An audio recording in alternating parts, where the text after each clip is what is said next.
नमस्कार, मैं हूं आकर्षण उपल और इस समय आप ये सीधी तस्वीरें देख रहे हैं करनाल से। जी हां, हरियाणा के करनाल से सीधी तस्वीरें देख रहे हैं। और जो अंकल सामने आपको आपके फ़ोन की स्क्रीन पर खड़े हुए दिखाई दे रहे हैं, इनका नाम है श्याम सुंदर। उम्र इनकी 70 साल है और इस समय बहुत ज़्यादा विपदा में, परेशानी में, दुख में है। जबकि आज रक्षाबंधन का त्यौहार है, खुशी का त्यौहार है, हिंदुओं का त्यौहार है, लेकिन बावजूद इसके ये काफ़ी ज़्यादा परेशान है। परेशानी इसलिए है क्योंकि अब इनसे इनकी जो छत है, जो इनका घर है, वो छीन लिया गया है। क्योंकि ये अभी तक अपने भाई के साथ करनाल के ही सेक्टर 7 में रहा करते थे, जिन्होंने अब ये कहकर इन्हें अपने साथ रखने से मना कर दिया है कि मुझे अब अपने बच्चों को बसाना है, इसलिए आप अपना इंतज़ाम कहीं और कर लीजिए। मेरी इनसे अभी बात हुई और मुझे पता लगा कि यह सामने जो एक बैंक देख रहे हैं, central bank of India sector 7 का ये बैंक है। यहाँ का जो एटीएम है, यहीं पर ये जॉब करते हैं। 16 घंटे की ये जॉब करते हैं। 16 घंटे की नौकरी करने के बाद इन्हें मिलते हैं मात्र 8,000 रुपये। ये भी जांच का विषय है कि आखिर 8-8 घंटे की 2 शिफ्ट लगाने के बावजूद इन्हें मात्र 8,000 रुपये क्यों मिलते हैं। बता रहे हैं कि 4,000 रुपये एक शिफ्ट के मिलते हैं और 2 शिफ्टों के मिलते हैं 8,000 रुपये। 16 घंटे काम करने के बावजूद, 8,000 रुपये कमाने के बावजूद अब जो इनके भाई हैं वो इन्हें रखने से साथ में इनकार कर रहे हैं। ऐसे में जब हम तक ये सूचना पहुंची, हम यहाँ पर पहुंचे, इनसे पूरी बातचीत की और इनसे पहले एक बार जानने की कोशिश करते हैं कि पूरा ये मामला क्या है। अंकल जी, क्या नाम है आपका, कितनी उम्र है और क्या दिक्कत और परेशानी आपको आ रही है? मेरा नाम श्याम सुंदर है जी। दिक्कत ये है कि मेरे को रहने की जगह नहीं है। भाई के पास रहता था, उन्होंने जवाब दे दिया है। अब कोई ठिकाना चाहिए रहने का रात को। जी। बगैर ठिकाने के तो रहा नहीं जाता। जी। कितनी उम्र है आपकी? मेरी उम्र 70 साल है। तो कब से भाई के साथ रह रहे हैं आप? 15 साल हो गए हैं। तो बच्चे आपके? बच्चे आप मेरे हैं करण विहार में। तो वो नहीं रखते साथ में? ना, मैं जाना ही चाहता हूँ उनके पास। आप उनके पास नहीं जाना चाहते? ना। क्या सुनने एक दो बार गया था, वहाँ पे निराश होके आ गया। निराश हो क्या? हाँ जी। तो अफसोस होता है अंकल कि जिन बच्चों के लिए आपने इतना कुछ किया, आज वो बच्चे भी साथ में इस तरह रखने को तैयार नहीं है। देखो, जहाँ पे कोई सुविधा मिलेगी तो वहीं आदमी जाएगा। और क्या, मेरे को तो रहने की जगह चाहिए रात को बस। और क्या, और ज़्यादा मेरे को परेशानी नहीं है। आप कितने साल से बता रहे? 15 साल से भाई के साथ रहते थे। भाई ने फिर अब इनकार क्यों कर दिया आपको? इसलिए कर दिया कि उनका मकान छोटा पड़ गया है, उनके बच्चे भी बड़े हो गए हैं ना, इसलिए वो चाहते हैं भाई अपने बच्चों के साथ जाकर रहे। कितने बच्चे हैं उनके? उनके बच्चे हैं, एक लड़का है, उसके आगे बच्चे हैं, 2 बच्चे हैं जवान। जी। मतलब फैमिली में वो चार बंदे वो हो गए और 2 मेरे भाई और भाभी हो गए। तो क्या जवाब दिया उन्होंने आपको? वो ये कह रहे हैं भाई अपना इंतजाम कर लो कोई ना कोई। तो अब आपने उनको कहा नहीं कि मैं अब अकेला हूँ, इस उम्र में 70 साल मेरी उम्र है, कहाँ जाऊँगा मैं? मैंने तो कहा है, लेकिन अभी तक कोई जवाब नहीं दिया उन्होंने। मेरे को अभी 5-4 दिन हुए उन्होंने कहा है, कुछ ज़्यादा लंबी चौड़ी बात नहीं हुई मेरे से उनके साथ। तो अब आप क्या करना चाह रहे हैं, क्या चाहते हैं? मैं तो बस रात की सुविधा चाहिए मेरे को तो रहने की बस, और कोई ज़्यादा। कितने पैसे कमा लेते हैं आप महीने के? मैं यहाँ से 8,000 कमा लेता हूँ। कितने घंटे काम करते हैं? 16 घंटे। 16 घंटे? कौन से बैंक में? सेंट्रल बैंक एटीएम पे। सेंट्रल बैंक के एटीएम में आप काम करते? तो सिर्फ 8,000 मिलते हैं आपको 16 घंटे के? हाँ जी, इतना ही मिलता है, शुरू से ही इतना मिलता है। पहले 3,000 मिलते थे एक शिफ्ट के, अब 4,000 मिलते हैं एक शिफ्ट के। कितने सालों से काम कर रहे हो आप? 6 साल से। तो अंकल, बेटा आपका एक ही है, बेटी भी है कोई? 3 बेटियां हैं, वो अपने अपने घर सेट हैं। तो आपने उनको बताया कि आपको हाँ जी, दिक्कत आ रही सब है? कुछ बता रखा है तो उनको। वो क्या बोलती है? और कहते हैं हम तो रख नहीं सकते, बेटियों के पास रहना भी ठीक नहीं है। बाकी ये है भाई, मैं और कोई ना कोई मेरा चारा है नहीं। कोई रिश्तेदार वगैरह? कोई दिक्कत नहीं है और कोई नहीं है। तो आप समझ सकते हैं कि किस तरह से जो अंकल जी हैं, श्याम सुंदर इनका नाम है, 70 साल इनकी उम्र है। अब जो इनके बच्चे हैं, बेटा के साथ वो कंफर्टेबल नहीं है। कारण कई हो सकते हैं, मुझे लगता है कि सभी लोग समझते हैं उस बात को। बेटियों कहती हैं कि हम रख नहीं सकते, बेटियों की भी अपनी दिक्कत है, वो भी अपनी जगह ठीक है। अब सवाल उठता है कि ये अब 70 साल की उम्र में आखिर जाएंगे तो जाएंगे कहाँ? मैं आपको बता दूं कि कई बार IBN 24 ने आपको कई जो वृद्धा आश्रम है उनकी तस्वीरें दिखाई हैं, जहाँ पर माँ बाप ये कहकर होते हैं कि कभी हमने ऐसा सोचा नहीं था कि हमारे साथ भी कभी ऐसा हो जाएगा। जिन शख्स ने हमें ये पूरी जानकारी दी वो हमारे साथ हैं, एक बार उनसे बात करते हैं। भैया, आपने फ़ोन किया था, बताया था कि इस तरह की दिक्कत आ रही है। अंकल जी के बारे में क्या कुछ बताना चाहोगे? कैसा इनका व्यवहार है? आप काफ़ी समय से इनके साथ ही हो, देख रहे हो सारा कुछ, और क्या लगता है आजकल की जो ये दुनिया, आज रक्षाबंधन का त्यौहार है और ऐसे दिन में हमें आकर ये कवरेज करनी पड़े? हाँ जी, ये तो ये मैम बहुत पुराने जानते हैं, हम बहुत पुराने काम कर रहे हैं हमारे पास। थोड़ा बता। लेकिन गलत बात है सर, ये ऐसे घर से निकाल रक्षाबंधन वाला दिन है, घर से बेघर होना, बुजुर्ग बंदा है, कहाँ जाएगा बेचारा, तो बहुत क्या दुख नाम की है बात आपका? है। मेरा नाम नरेश है जी। तो वैसे व्यवहार कैसा है इनका? ये व्यवहार बहुत अच्छा है जी इनका। हमारे बराबर में जॉब, हमारा जी सैलून है, वहाँ पे जॉब करता हूँ मैं, और अंकल बराबर में जॉब करते हैं ATM पे, तो बहुत अच्छा व्यवहार है, बहुत सीधे क्या कुछ साधे हैं लोगों बेचारे। से अपील करना चाहोगे आप? लोगों से अपील बस सर ये है कि अच्छी बात नहीं है ये बुजुर्ग को घर से बाहर निकालना। कलयुग यानी आ गया ना, कलयुग तो बहुत तगड़ा आ चुका है सर। कलयुग पूरा आ चुका है। और आप देख सकते हैं कि किस तरह से जो अंकल हैं, मैं आपको बता दूं कि अभी हमारी जो अपना आशियाना करनाल में एक आश्रम है, अपना आशियाना के नाम से, वहाँ पर बात हुई है। अपना आशियाना से अभी एक टीम यहाँ मौके पर पहुँचने वाली है। फ़िलहाल हमने इनका इंतज़ाम वहाँ पर रहने खाने पीने का कर दिया है। किसी और तरह की भी दिक्कत होगी तो IVN24 की जो टीम है हर बार की तरह उनकी मदद करती रहेगी। अंकल जी, आपका, मैंने आपको भी बताया था कि आपका रहने का इंतज़ाम कर दिया एक आश्रम में, रह लेंगे वहाँ पे, कोई दिक्कत परेशानी तो रह नहीं? लूँगा, कोई बात नहीं, वहीं रह लूँगा। कोई हमारे से नाराजगी तो नहीं? नहीं, कि भी कोई- आश्रम में इंतजाम किया है? जब आप इतना कुछ कर रहे हो तो मेरा और क्या कर सकते हो। जी, ठीक है, जहाँ रखोगे वहीं ठीक है। वहीं रहने के लिए तैयार हाँ जी, है? हाँ जी। तो वहाँ पे सेवा वगैरह करनी पड़े कुछ? थोड़ी बहुत कर दूंगा सेवा, जितनी हो सकेगी। जितनी उम्र के हिसाब से? हाँ जी, हाँ जी। जितनी उम्र के हिसाब से सेवा हो सकेगी वो भी कर देंगे। जब 16 घंटे यहाँ पर करते हैं तो वहाँ तो मुझे लगता है कि बहुत ज़्यादा कुछ नहीं होता। फिर भी मैं आप सभी लोगों से ये अपील करना चाहूँगा कि अगर आप में से कुछ सज्जन, कुछ दोस्त ऐसे हैं जिन्हें ऐसा लगता है कि हम इन्हें अपने साथ रख सकते हैं या कुछ और इंतज़ाम किया जा सकता है, तो आप हमसे भी संपर्क कर सकते हैं। ऊपर मैं कैप्शन में एक नंबर आपको दे रहा हूँ राजकुमार जी का, जो कि अपना आशियाना के संचालक है, अपना आशियाना के नाम से एक आश्रम चलाते हैं। उनका नंबर मैं ऊपर दे रहा हूँ, आप उनसे भी संपर्क कर सकते हैं, हमसे भी संपर्क कर सकते हैं, ताकि अगर कुछ और इंतज़ाम हो सके तो हम इनके लिए कर सकें। यहाँ पर दोस्तों एक सबसे बड़ी जो बात है वो देखने लायक ये है कि आखिर ये कैसा समय आ चुका है, ये कैसा कलयुग आ चुका है जब बच्चे साथ में अपने माँ बाप को नहीं रखना चाहते। माँ बाप भी यानी अब चीज़ों को समझते हैं, क्योंकि उन्हें पता होता है कि आगे जाकर कुछ ऐसी दिक्कतें परेशानियाँ आ सकती है, इसलिए वो भी कहीं ना कहीं परहेज करते हैं। ऐसे में सवाल उठता है कि जो उम्र भर की पूंजी है जब आप अपने बच्चों के लिए जोड़ते हैं, वही बच्चे जब आपको घर से बाहर निकाल देते हैं, वही भाई जिनके साथ बचपन में आप क्रिकेट खेला करते थे, गुल्ली डंडा खेला करते थे, जब वो भाई भी ये कह देते हैं कि अब आपको यहाँ से जाना होगा, मुझे अपने बच्चों का घर बसाना है, मुझे अपने बच्चों को देखना है, तो ऐसे में क्या असर पड़ता होगा इस बारे में मैं सोच नहीं सकता, क्योंकि मेरे साथ ऐसी विपदा कभी आई नहीं है। लेकिन मैं इस बारे में ज़रूर सोचता हूँ कि मुझे कम से कम अपने लिए आगे जाकर किस किस तरह की चीज़ें करनी है। और आप लोगों के लिए भी ये एक बहुत गंभीर सवाल है कि आप भी अपने जीवन को सिक्योर ज़रूर करें, चाहे कोई पॉलिसी लेकर करें, चाहे कोई बॉन्ड्स लेकर करें, चाहे कोई सेविंग करके करें, ताकि इस तरह से आपको कल को बेघर ना होना पड़े। वो घर जिसे आप बहुत मेहनत के साथ बनाते हैं, वो घर जो आप अपने बच्चों को देते हैं, वही बच्चे उन्हीं घरों से आपको बाहर सिर्फ इसलिए निकाल देते हैं क्योंकि उन्हें आपकी ज़रूरत महसूस नहीं होती। अंकल, जब आपके बच्चे छोटे होते होंगे, कभी आपने सोचा था ऐसा दिन भी आएगा? ना, ऐसा कभी नहीं सोचा था। और मैं ये सोचता था भाई इनके लिए जो कुछ करना है इनके लिए करना है बस। आज दुख होता है कि अपने लिए कुछ नहीं कर पाए? ना, दुख तो सबको होता है, अपने लिए तो कुछ भी नहीं कर पाया। बाकी बच्चों के लिए तो सब कर दिया है। पिछले साल भी मैंने कुछ ना कुछ अपने बच्चे को दिया था, फिर भी उन्होंने नाराज करके भेज दिया। मैं अब उनके पास जाना नहीं चाहता। अब नहीं जाना चाहता? ना।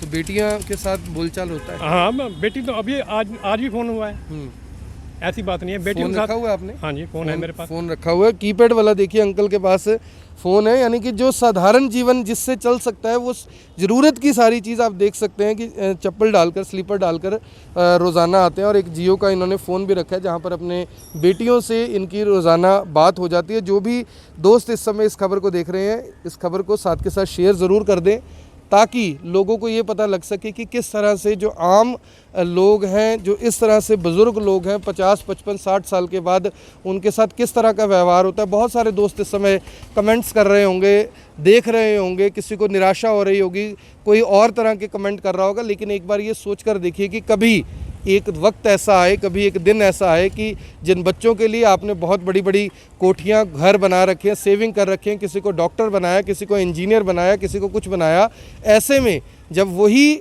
बच्चे आपको ये कहकर घर से बाहर कर देते हैं कि अब हमारा और आपका गुजारा एक साथ नहीं हो सकता, तो उस समय क्या दिल पर बीतती होगी। अंकल जी, घर आपका कभी अपना रहा है, दुकान अपनी रही है, क्या कुछ? सब कुछ मेरा अपना रहा है, ऐसी बात नहीं है।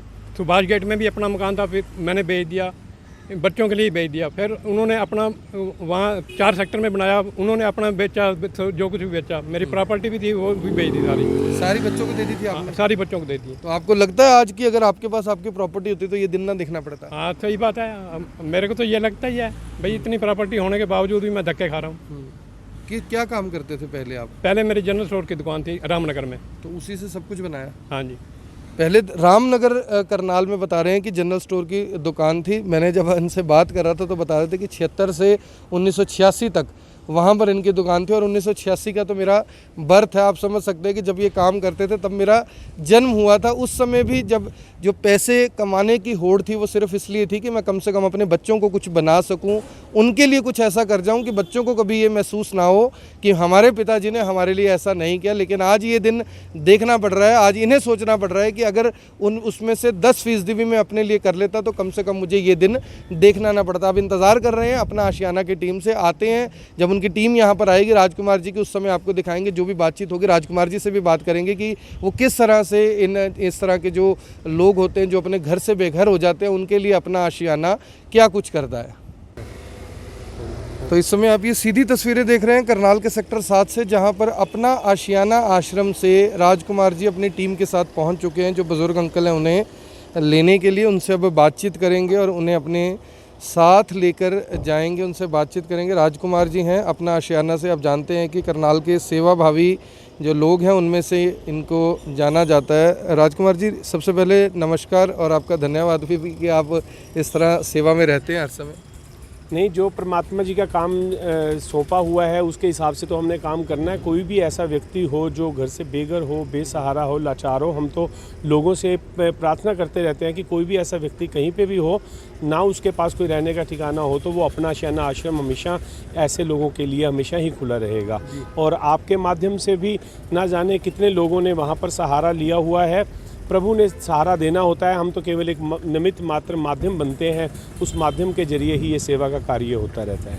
मैं आपको बता दूं कि जो इस खबर के ऊपर आप नंबर देख रहे हैं वो राजकुमार जी का नंबर है। अगर इस तरह का कोई भी व्यक्ति आपके पास भी हो जिसको कोई चोट लगी हो, इलाज ना हो पा रहा हो, कहीं यानी मैं आपको बताऊं कि जिन लोगों के शरीर में पूरे तरीके से यानी जख्म थे, कीड़े तक भरे हुए थे, मैंने खुद उन्हें उनके शरीर से वो कीड़े निकालते हुए, उनकी सफाई करते हुए, उन्हें ठीक करते हुए राजकुमार जी को अपनी आंखों से देखा। और इसीलिए मुझे लगा कि क्योंकि अंकल यहाँ पर हैं, सर एक बार बात कर लेते हैं इनसे कि इनकी क्या दिक्कत है और कैसे ये हमारे साथ रह सकते हैं। आपका क्या कोई रहने का ठिकाना नहीं है इस समय? इस टाइम है तो सही, लेकिन उन्होंने जवाब दे दिया। मेरे बड़े भाई का घर है वो अच्छा। फैमिली होगी ज़्यादा, बहुत बड़ी होगी। हाँ, वो आपको रखना नहीं चाह रहे हैं ना?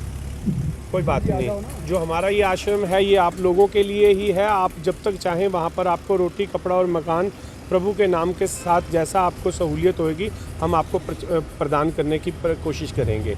आप भी वहाँ पर रहकर बड़े अच्छे से अपना आनंदमय जीवन काटें बिना किसी टेंशन के। जब कोई ना रखता हो तो भगवान कोई ना कोई सहारा, चाहे वो उप्पल जी के माध्यम से हो, समाज के माध्यम से हो, सब ये आप लोगों का बनाया हुआ ही वो आश्रम है। वहाँ पर आप अपना जीवन काट सकते हैं। जी, जाना चाहते हैं अंकल साहब? हाँ जी, चला जाऊँगा, कोई बात नहीं। इनके साथ मेरा लगाव है जाने का, ऐसी कोई बात नहीं है। आपका कोई पारिवारिक सदस्य और है? हाँ जी, सब कुछ है, सब कुछ है, लेकिन वो रखते नहीं है ना। मैं जाना नहीं चाहता उनके पास। एक लड़का है बस, उसका पास जाना नहीं चाहता मैं। आपकी पत्नी? वो मेरे लड़के के साथ ही है। हाँ, कोई अभी बात हुई थी, जो आस पड़ोस के लोग हैं सब बता रहे हैं कि इनका पिछले 6-7 साल से व्यवहार बहुत अच्छा है। 16 घंटे ये सेंट्रल बैंक ऑफ इंडिया में यानी पूरा दिन यहाँ निकालते, सिर्फ सोने के लिए जाते हैं वहाँ पे। अब उन्होंने उसके लिए भी मना कर दिया और खाने के लिए बस 2 रोटियाँ सवेरे और 2 रोटी शाम को बस।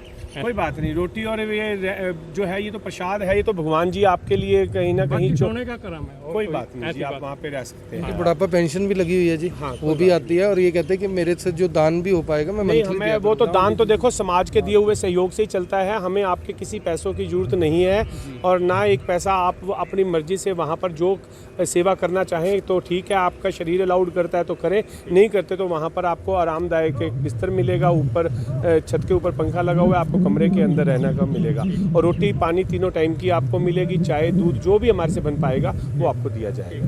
तो ये जो सीधी तस्वीरें आप देख रहे हैं राजा करण की नगरी करनाल की हैं। यहाँ पर हमने बहुत सारे आपको खबरें आज तक दिखाई हैं और ये भी राजा करण की जो धरती है वहीं का ये पूरे का पूरा आप कवरेज देख रहे हैं कि किस तरह से जब यहाँ पर किसी को घर से बेघर कर दिया जाता है तो उनके लिए भी राजकुमार जी जैसे जो व्यक्ति हैं वो इसी शहर में रहते हैं, जिन्होंने उस नाम को आज तक ना केवल बना के रखा हुआ है, बरकरार रखा हुआ है, बल्कि ऐसे ना जाने कितने हज़ारों लोगों की मैं जब तस्वीरें देखता हूँ अपना आशियाना में जाकर तो मुझे ये गर्व महसूस होता है कि ठीक है, चाहे शहर कैसा मर्जी हो। नमस्कार जी, दीदी जी कैसे हैं आप भी आगे सेवा के लिए क्या बताना चाहेंगे अपना आशियाना के बारे में? हालांकि सब लोग जानते ही हैं, लेकिन बहुत सारे लोग हैं, रोज़ाना हमारे साथ हज़ारों लोग जुड़ते हैं। अपना आशियाना के बारे में क्या कुछ बताना चाहेंगे? अपना आशियाना एक मानव पीड़ित का एक ऐसा मंदिर है जहाँ पर भगवान के द्वारा बनाई गई मूर्तियाँ हैं, भगवान के द्वारा दिए गए हमारे पास ऐसे प्रभु स्वरूप प्राणी हैं जो कि वहाँ पर बहुत अच्छे से रहते हैं, जो अपना घर समझकर वहाँ उन्हें रखा जाता है, उन्हें अच्छा खाना पीना दिया जाता है, वस्त्र भोजन सब कुछ आप लोगों की सबकी समाज की सहायता से ही वहाँ पर दिए जाते हैं। क्योंकि जैसे ही आपका फ़ोन आया हमें लगा कि आज इतना पवित्र और बंधन त्यौहार है, कोई बहन अपनी भाई की राखी की कलाई बांधने के लिए आतुर होगी, कोई कैसे होगा। जैसे ही आप पता लगा कि पिताजी ऐसे इस अवस्था में हैं तो मन बहुत द्रवित हुआ, दुखित हुआ। तो ऐसा लगा कि ये पिताजी कहीं भी सड़कों पर नहीं रहने चाहिए, ये जल्द से जल्द हमारे अपने आश्रम में, हमारा क्या ये सब इन लोगों का ही अपना घर है, जिनको ये गर्व से कह सकते हैं कि ये मेरा अपना आशियाना है। तो ये अनु मदान जी हैं। मैं आपको बता दूं कि कुछ दिन पहले मैंने कवरेज की थी टोल टैक्स के पास, जहां पर एक महिला अपने घर से गुम हो गई थी, उनकी मानसिक जो संतुलन था वो ठीक नहीं था। तब भी हमने कवरेज की थी, तब भी मेरे पास फ़ोन आया था कि जब तक इनके घर से कोई मिलता नहीं है हम इन्हें अपने पास रखने के लिए तैयार हैं, बताइए उनको लेकर कहाँ से आना है। लेकिन तब तक उनके जो परिवार वाले हैं तब उनका i24 के माध्यम से सूचना पहुँच चुकी थी और वो उन्हें अपने साथ ही ले गए थे। और अब जो अंकल जी अब आपको लेने के लिए आ गए। अभी थोड़ी देर पहले आपके पास कोई भी नहीं था, अब मुझे लक्ष्य और 3 लोग और मिला के 5 लोग अब आपके साथ खड़े हैं। आपको दिक्कत परेशानी तो नहीं? कोई दिक्कत परेशानी नहीं है मेरे को, ऐसी कोई बात मैसेज देना चाहोगे लोगों को? हाँ कुछ जी, कहना चाहोगे? किसको? जो लोग यहाँ खड़े हैं उनके लिए कुछ कहना चाहोगे? आप बहुत मेहरबानी है आपकी, मेरे को लेने आए हो। बल्कि मैं तो बहुत शुक्रगुजार हूँ कि आप लेट हो गए मेरे। जी लेट हो गए लेट हो गए इनसे मिलने के लिए। जी जी जी जी ये तो इनका बड़प्पन है जो ऐसा कह रहे हैं, लेकिन आपकी भी महानता है उपल जी। जो आप जैसे ऐसे बिछड़े प्राणी होते हैं या ऐसे बेघर प्राणी होते हैं जो अपना सहारा ढूंढ रहे होते हैं, कहीं ना कहीं आपका मैं बहुत बड़ा एक रोल है इस समाज के अंदर। और मैं तो अक्सर आपकी वीडियोस को देखता रहता हूं जिसमें आप सामाजिक मुद्दे उठाते रहते हो। बहुत से पीड़ित व्यक्तियों को आपने राहत भी पहुंचाई है, बहुत से ऐसे लोगों को राहत मिलती है। तो ये सच में काबिल तारीफ़ है। परमात्मा आपको और तरक्की दे, आपको तंदुरुस्ती दे और आप ऐसी ही सेवा करते रहो। और हम भी आपके साथ मिलकर, जैसे अभी पिताजी के भाव में देख रहा था, कहते हैं कि मैं लेट हो गया, यानी कि वो कहना तो ये चाहते थे कि मैं लेट हो गया, उनके शब्द ये निकल गए कि आप लेट हो गए। मीन्स कहने से मेरे जो मैं समझ पा रहा हूँ वो मेरे को बता भी रहे थे कि मैं लेट हो गया, मैं अगर कहीं आपसे पहले मिलता तो शायद मेरी पीड़ा और कम हो जाती। सही कह रहे हैं, बिल्कुल सही कह रहे हैं। राजकुमार जी ने जो कुछ बातें कही आपने सुना। आप सभी लोगों से अपील है, जो भी लोग इस खबर को देख रहे हैं इस खबर को शेयर ज़रूर करें ताकि और भी लोगों तक ये मैसेज पहुंच पाए कि करनाल में अगर कोई व्यक्ति घर से बेघर होता है तो यहाँ पर अपना आशियाना की जो टीम है मिनटों के अंदर यहाँ पर आ जाती है। आप हमारे साथ हैं, कहते हैं मेरू पर्वत के समान जो जीता है, मेरू पर्वत के समान जो जीता है, परिवार को हर दुख से बचाए वो शख्स पिता है। तो आज हमें पिता मिले हैं, ये हमारे पिता के रूप में हमारे पास रहेंगे। नहीं पिताजी, आप हमारे पिताजी हैं, आप हमारे पास बहुत सुरक्षित, बल्कि हमें आपका आसरा चाहिए, आपका आशीर्वाद चाहिए बस। तो आपने देख ली तस्वीरें। आप सभी लोगों से ये अपील, जो भी लोग इस खबर को देख रहे हैं इस खबर को शेयर भी करें ताकि हर व्यक्ति तक ये जानकारी पहुंच पाए। सर यहाँ आ जाइए प्लीज़, ताकि हर व्यक्ति तक ये जानकारी पहुंच पाए कि किस तरह से अब से कुछ मिनट पहले जो व्यक्ति अपने आप को बेघर महसूस कर रहे थे, जिन्हें ये लग रहा था कि आज रात मेरी कटेगी कहाँ पर, जिन्हें ये लग रहा था कि मैं खाना कहाँ पर खाऊंगा, इस समय उनका पूरा परिवार आप देख सकते हैं कि साथ में खड़ा हुआ है, गाड़ी में बाकायदा उनको लेने के लिए आए हैं। आप सभी इस तस्वीरों को देखिए भी, कमेंट भी करें और शेयर इसे ज़रूर करें ताकि ये मैसेज पूरे करनाल में, पूरे हरियाणा में, ना केवल पूरे देश में चला जाए, पूरे विश्व में चला जाए कि किस तरह से एक व्यक्ति जो अब से कुछ देर पहले जिनको डर था कि मेरे घर से, मेरे सर के ऊपर से छत जा चुकी है, लेकिन अब उनके सर पर ना केवल छत है बल्कि उनके बच्चे भी उनके बिल्कुल साथ पहुंच गए। आप देख रहे हैं i24, मैं हूं आकर्षण उपल अपने सहयोगी लक्ष्य वर्मा के साथ करनाल के सेक्टर 7 से आप सभी के साथ लाइव। धन्यवाद।